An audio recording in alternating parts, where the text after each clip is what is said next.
Presidential aspirant on a United Democratic Forum party ticket, Deputy Prime Minister Musalia Mudavadi kicked off his campaigns in central Kenya, in Kirinyaga County, addressing public rallies at Makutano, Mwea, Kutus, Kirinyaga and Sagana towns. Mudavadi was accompanied by MPs allied to UDF, took the opportunity to explain to central Kenya voters where his competitor in the race to State House, Uhuru Kenyatta, who hails from the region, should support his presidential bid this time round. Mudavadi declared that he will not shelve his presidential bid, saying he had sacrificed a lot in his political career, including losing his Sabatia parliamentary seat in 2002 and again in 2007 when he supported Prime Minister Raila Odinga. Mudavadi, however, said his party is still open for talks on any pre-election coalitions. Sasa wakati umewadia wale watoto wa Uhuru wakati ule nao wapate nafasi, wapewe mamlaka, waongoze taifa letu, na tutoe shukrani kwa wale walikuwa waanzilishi wetu, kwa sababu dakika ambayo tunataka tumalize mpira ni dakika 90 raundi ya kwanza. And a week after the Alliance Party of Kenya, whose convener, Energy Minister Kiraitu Murungi, announced that it had cut links with TNA, citing alleged humiliation and backstabbing, TNA presidential aspirant, Deputy Prime Minister Uhuru Kenyatta, took his campaigns to Meru County in a bid to consolidate his support in the region. Kenyatta, who held meetings with Meru elders and leaders before addressing a public rally at Mwendantu, told off APK and its leadership, accusing the party of engaging in blackmail. Kenyatta wondered why some leaders were lobbying for positions in the next government even before they elected into power. The Deputy Prime Minister said he's seeking the presidency to ensure progress for all Kenyan communities regardless of their ethnic backgrounds. Viongozi wengine wanasema hapana, sisi hatutaki kuwa pamoja kwa sababu sijui kabila hili tunataka hii, kabila hii tunataka hii.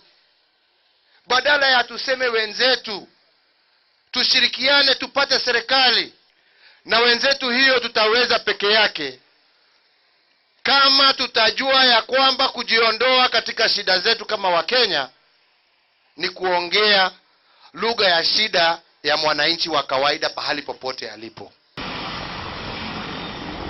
And for the second consecutive day, presidential aspirant on a United Republican Party ticket, William Ruto, was holed up in his Eldoret North constituency inspecting projects initiated through the Constituency Development Fund, CDF. Ruto, who also took time to register as a voter and campaign for his presidential bid, however took issue with the Independent Electoral and Boundaries Commission, IEBC, accusing the commission of not doing enough to ensure that they meet the target of registering 18 million voters. The MP said less than 5% of the targeted voters have so far been registered since the exercise began 4 days ago. Ruto, who later addressed several rallies in Uasin Gishu County, where he hit out at unnamed Western countries out to influence next year's presidential election.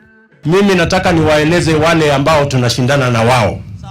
Tuwaambie ya kwamba shida ya Kenya sio wazungu, sio wale ambao wanatupatia msaada, ni viongozi ambao hawana track record, hawana mpango, hawana sera, nia yao ni kujaribu kutumainia watu wengine wapange mambo ya Kenya.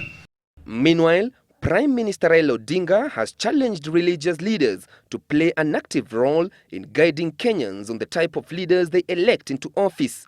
Odinga, who is eyeing the presidency on an ODM party ticket, dispelled rumors that there were plans to push the much-awaited general election from March 4th, 2013 to August the same year. Odinga, who met evangelical church leaders in his office, asked Kenyans to turn out in large numbers and register as voters. They would like to see elections being conducted peacefully. And they have given me an undertaking that as the leaders of the church, they are going to preach peace in their various churches. They are going to pray for Kenya. Meanwhile, the Restore and Build Kenya presidential aspirant Professor James Ole Kiapi has challenged on Kenyans to elect leaders who are mindful of their welfare. Kiapi, who took his presidential campaigns to Isiolo, where he wound up his 3-day tour of the Upper Eastern region, called on the electorate to vet all leaders to ensure the country gets a credible and focused leadership.